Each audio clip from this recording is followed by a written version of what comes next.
മോദസ്ഥിതനായങ്ങ് വസിപ്പൂ മല പോലെ എസ് ഹരീഷാണ് ഇതിൻ്റെ കഥാകൃത്ത്.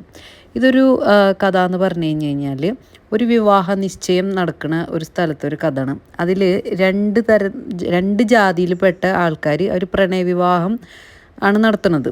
അപ്പോൾ പ്രണയിച്ചിട്ട് അവസാനം ഇപ്പോൾ ഒരു വിവാഹ നിശ്ചയം നടക്കുകയാണ്. ഒരു കല്യാണ നിശ്ചയത്തിൻ്റെ ചടങ്ങാണ് നമ്മുടെ ആദ്യത്തെ സീൻ വരുന്നത്. അപ്പോൾ കല്യാണം നടത്തുന്നത് എവിടെയാണെന്ന് വെച്ച് കഴിഞ്ഞാൽ ഈ പവിത്രയുടെ വീട്ടിൽ വെച്ചിട്ടാണ് കല്യാണം നടത്തുന്നത്. അതെന്താണെന്ന് വെച്ച് കഴിഞ്ഞാൽ പവിത്രയുടെ ഗ്രാൻഡ് ഫാദർ അച്ഛൻ്റെ അച്ഛൻ കരുണാകരൻ, ഈ കരുണാകരന് വയ്യാണ്ടായിട്ട് കിടപ്പിലാണ്. അപ്പോൾ ഈ അദ്ദേഹത്തിന് ഈ കല്യാണം കാണണം എന്നുള്ള ആഗ്രഹം കൊണ്ട് കിടന്ന കിടപ്പിലാണല്ലോ. അതുകൊണ്ട് ഈ പവിത്രയുടെ വീട്ടിൽ വെച്ചിട്ട് തന്നെയാണ് ഈ വിവാഹ നിശ്ചയം നടത്തുന്നത്. അങ്ങനെ പവിത്രയുടെ അച്ഛന് ചന്ദ്രമോഹൻ തീരുമാനിക്കുകയാണ് സ്വന്തം വീട്ടിൽ വെച്ച് തന്നെ നമുക്ക് ഈ കല്യാണ നിശ്ചയം നടത്താമെന്ന് തീരുമാനിക്കുകയാണ്. കല്യാണച്ചക്കൻ്റെ പേരാണ് അനൂപ്. ഈ അനൂപിൻ്റെ അമ്മാവനുണ്ട് ഉണ്ണിമാമൻ. അനൂപിൻ്റെ അമ്മാവൻ്റെ പേരാണ് ഉണ്ണിമാമൻ. പിന്നെ ഈ പവിത്ര കല്യാണ പെണ്ണിൻ്റെ അച്ഛൻ്റെ അനിയനുണ്ട്, പേര് പവിത്രൻ. അതായത് പവിത്രയുടെ കൊച്ചച്ഛനാണ് ആര്, പവിത്രൻ. ഈ പവിത്രൻ എന്ന് പറഞ്ഞൊരു ഹൗസ് ബോട്ടിൻ്റെ ഉടമയാണ്. അങ്ങനെ ഈ ഉണ്ണിമാമനും ഈ പവിത്രനും പെട്ടെന്ന് കമ്പനിയാവാണ്. വെള്ളടിയും കാര്യങ്ങളൊക്കെ ആയിട്ട് അങ്ങനെ അവർ വേഗം കമ്പനിയായി. ഭയങ്കര സംഭാഷണവും പുകവലിയും ഒക്കെ ആയിട്ട് ഇങ്ങനെ നിശ്ചയം നടക്കുന്ന ഒരു വീടാണല്ലോ. അപ്പോൾ ഒരു ഏരിയയിൽ ഇരുന്ന് മാറി അവർ ഭയങ്കര പെട്ടെന്ന് കമ്പനിയായി. അങ്ങനെ ഒരു വീടിൻ്റെ പുറകു വശത്ത് പോയി ഇരുന്നിട്ട് സ്വകാര്യ സംഭാഷണങ്ങളൊക്കെ നടത്തണം. ഇടയിൽ കുടിയും മദ്യപാനവും പുകവലിയും അതൊക്കെ നടക്കുന്നുണ്ട്. അങ്ങനെ അവരെ സംഭാഷണത്തിൽ വന്ന കാര്യങ്ങൾ എന്താണെന്ന് വെച്ച് കഴിഞ്ഞാൽ ഈ പുതിയ തലമുറക്ക് ജാതിയും മതവും ഇല്ലെന്നാണ് അവർ രണ്ടുപേരും കൂടി പറയണത്. അപ്പോൾ ഇവരിപ്പോൾ എന്തായാലും കാര്യങ്ങളൊക്കെ എന്തായി തീരുമാനിച്ചല്ലോ. അതായത് ഇപ്പോൾ ലവ് അഫെയർ ആയിരുന്നല്ലോ.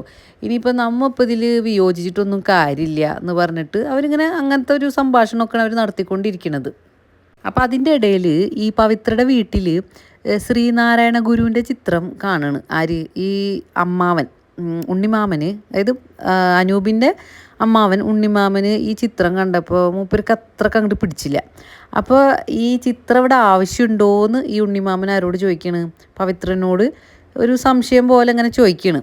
അങ്ങനെ ഉണ്ണിമാമൻ അതിന് ഒരു കാരണം പറയണമെന്ന് വെച്ച് കഴിഞ്ഞാൽ ഞങ്ങളുടെ വീട്ടുകാരിങ്ങനെ വന്ന് കാണുമ്പോൾ അതത്രക്ക് അങ്ങോട്ടൊരു ഔചിത്യമില്ല എന്ന് പറഞ്ഞിട്ട് അതാണ് ഒരു കാരണമായിട്ട് പറഞ്ഞത്.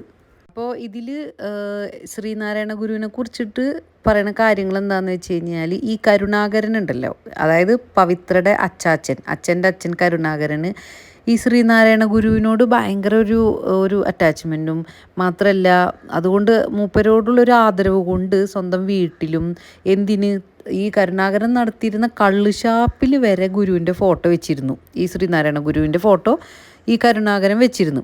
അങ്ങനെ ഈ ഒരു പ്രാവശ്യം ഈ കടയിൽ കള്ള് ഷാപ്പിലേക്ക് ഒരു കുടിയനായൊരു കവി വന്നിട്ട് നോക്കിയപ്പോൾ ഈ ചിത്രം കണ്ടപ്പോൾ അയാൾ ബഹളം ഉണ്ടാക്കി.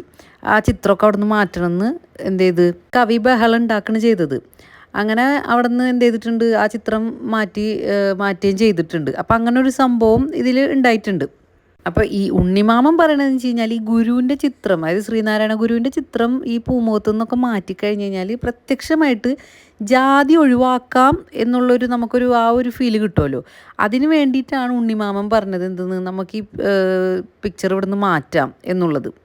ഇവിടെ എഴുത്തുകാരൻ എന്താ ഉദ്ദേശിക്കണമെന്ന് വെച്ച് കഴിഞ്ഞാൽ ഈ വ്യത്യസ്ത ജാതിയിൽപ്പെട്ട രണ്ട് പേര് വിവാഹിതരാകുമ്പോൾ അവർ ഒരാൾ ഉയർന്ന ജാതിയും മറ്റാൾ താഴത്തെ ജാതിയും അങ്ങനെയൊക്കെ ആകുമ്പോഴും സ്റ്റിൽ എന്താവും ഭാഷയും ആചാരങ്ങളും വിശ്വാസങ്ങളും അല്ലെങ്കിൽ എല്ലാതും അങ്ങോട്ടും ഇങ്ങോട്ടും എന്താ പറയുക കീഴ്ജാതിക്കാരൻ ഇതൊക്കെ അനുകരിക്കാൻ ശ്രമിക്കും.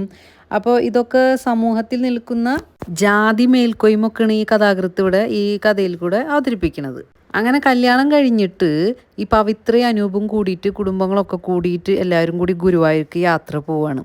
അങ്ങനെ അവിടെ പോയി ചെന്ന് കഴിഞ്ഞിട്ട് അവർ ഹോട്ടൽ മുറിയിൽ താമസാക്കി. പിറ്റേന്ന് രാവിലെ എണീറ്റിട്ട് അച്ഛന്, അതായത് അനൂപിൻ്റെ അച്ഛനും പവിത്രയുടെ അച്ഛനും രണ്ടുപേരും കൂടിയിട്ട് പ്രഭാത കൃത്യങ്ങളൊക്കെ നടത്തി. അപ്പോൾ ഈ ചന്ദ്രമോഹൻ, അതായത് പവിത്രയുടെ അച്ഛൻ, പല്ല് തേച്ച് കഴിഞ്ഞപ്പോൾ ബ്രഷ് എന്ത് ചെയ്ത് അരയിൽ ഇങ്ങനെ മുണ്ടോട് ഇങ്ങനെ ചേർത്തിട്ട് കത്തി പോലെ ഇങ്ങനെ കുത്തി നിർത്തൂലേ ബ്രഷ്, അതുപോലെ എന്ത് ചെയ്ത് അനൂപിൻ്റെ അച്ഛൻ ഇങ്ങനെ പവിത്രയുടെ അച്ഛൻ ഇങ്ങനെ കുത്തി വെച്ച് ബ്രഷ്. അപ്പോൾ അനൂപിൻ്റെ അച്ഛന് കണ്ടിട്ട് ഇതൊക്കെ കൗതുകത്തോടെ നോക്കി. അയാൾക്ക് തോന്നിയത് എന്താണെന്ന് വെച്ച് കഴിഞ്ഞാൽ ചെറുപ്പത്തിൽ കണ്ട ഒരു പന കയറ്റക്കാരൻ കുഞ്ഞപ്പനാണ് ഓർമ്മ വന്നത്. അവർ പന കയറാൻ നേരത്ത് ഇങ്ങനെ അരയിൽ കത്തി ഇങ്ങനെ കുത്തി വെക്കൂലേ, ആ ഒരു ഓർമ്മയാണ് ആർക്ക് വന്നത്? അനൂപിൻ്റെ അച്ഛന് വന്നത്.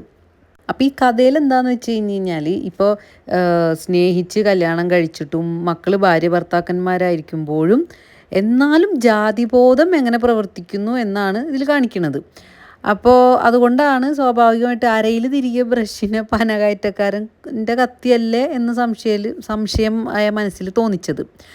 അപ്പോൾ ഇതാണ് എന്താ പറയുക, ഈ കഥയിലത്തെ ഒരു ചെറിയൊരു കഥ ജാതിബോധത്തിനെ കുറിച്ചിട്ടും എല്ലാം ഈ കഥയിൽ എന്ത് ചെയ്യുന്നുണ്ട്, കഥാകൃത്ത് വിവരിക്കുന്നുണ്ട്. പിന്നെ അതുപോലെ വേറൊരു കാര്യം പറയണമെന്ന് വെച്ച് കഴിഞ്ഞാൽ, അങ്ങനെ തൻ്റെ പഴയ വീട്ടിൽ ഗുരുവിൻ്റെ ചിത്രം, അതായത് ശ്രീനാരായണ ഗുരുവിൻ്റെ ചിത്രം ചന്ദ്രമോഹൻ എടുത്ത് കളയേണ്ടി വരുന്നുണ്ട്. കാരണം ചിതൽ പിടിച്ച ആ ചിത്രം ഓൾറെഡി ചിതലൊക്കെ പിടിച്ച് ആകെ നശിച്ചിട്ടുണ്ടായി. അതെടുത്ത് ആ ചിത്രത്തിൽ ഗുരു പറഞ്ഞ പോലെ ഒരു ജാതി, ഒരു മതം, ഒരു ദൈവം, മനുഷ്യന് ആ ഒരു ആപ്തവാക്യം അതും ചിതലരിക്കണ കാലമായി പോയല്ലോ എന്നാണ് ഓർമ്മപ്പെടുത്തുന്നത്. മൊത്തത്തിൽ ആ ഒരു വാക്യങ്ങൾ തന്നെ ചിതലരിച്ചു പോയി എന്നാണ് ഉദ്ദേശിക്കുന്നത്. അപ്പം നിങ്ങൾക്കിത് ഉപകാരപ്പെട്ടിട്ടുണ്ടെങ്കിൽ ഒന്ന് ചാനൽ സബ്സ്ക്രൈബ് ചെയ്യുക, ലൈക്ക് ചെയ്യുക, ഷെയർ ചെയ്ത് കൊടുക്കുക.